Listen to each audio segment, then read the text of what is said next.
जय श्री राधे कृष्णा। आज अहोई अष्टमी व्रत है।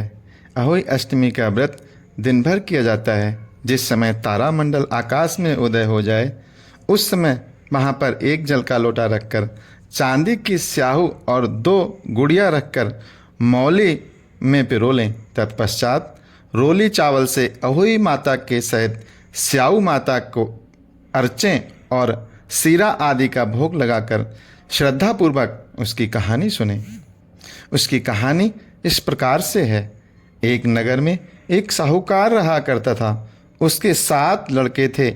एक दिन उसकी स्त्री खदान में मिट्टी खोदने के लिए गई और ज्यों ही उसने जाकर वहाँ कुदाल मारी त्यों ही एक स्याही के बच्चे के लग गई और उसकी मृत्यु हो गई।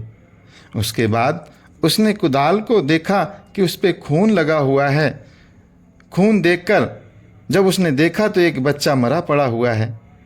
इस स्थिति को देखकर वो बड़ी चिंतित हुई और बड़ा दुख प्रकट करने लगी। इसके बाद वह बिना मिट्टी लिए ही खेद करती हुई अपने घर आ गई और उधर जब से ही अपनी घुरकाल में आई तो अपने बच्चे को मरा हुआ देखकर नाना प्रकार से विलाप करने लगी और ईश्वर से प्रार्थना की कि जिसने भी मेरे बच्चे को मारा है उसे भी इसी प्रकार कष्ट होना चाहिए। तत्पश्चात सेही के श्राप से सेठानी के 7 लड़के एक ही साल के अंदर समाप्त हो गए, अर्थात मर गए।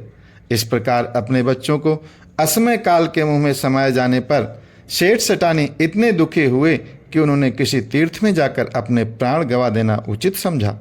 इसके बाद वे घर छोड़कर पैदल ही किसी तीर्थ स्थान की ओर चल दिए और खाने की और पीने की कोई चिंता उनको नहीं रही। बस उन्हें किसी भी प्रकार से लगा कि अब अपना जीवन समाप्त कर दिया जाए। शक्ति और साहस उनके अंदर धीरे धीरे कम होता गया। वो पूर्णतया आसक्त हो गए तो अंत में मूर्छित होकर गिर पड़े।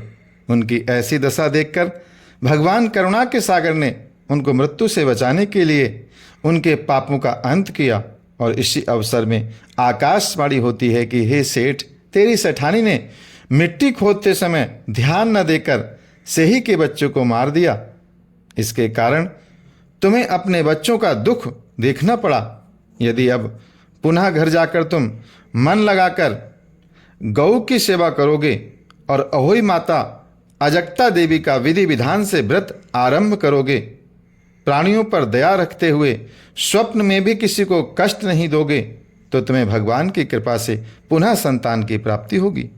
इस प्रकार आकाशवाणी को सुनकर सेठ सेठानी कुछ आशान्वित हो गए और भगवती देवी का स्मरण करते हुए घर को चले आए। इसके बाद श्रद्धा भक्ति से न केवल अहोई माता का व्रत अपितु गौ माता की सेवा करना भी उन्होंने आरंभ कर दिया तथा जीवों पर दया भाव रखते हुए क्रोध और द्वेष का सर्वथा परित्याग कर दिया। ऐसे करने के पश्चात भगवान की कृपा से वे सेठ सेठानी 7 पुत्रों वाले होकर अगणित पौत्रों सहित संसार में नाना प्रकार के सुखों को भोगकर स्वर्ग को चले गए। शिक्षा प्राप्त होती है कि बहुत सोच विचार के बाद भली प्रकार निरीक्षण करने पर ही किसी कार्य का आरंभ करना चाहिए और अनजाने में भी किसी प्राणी की हिंसा नहीं करनी चाहिए।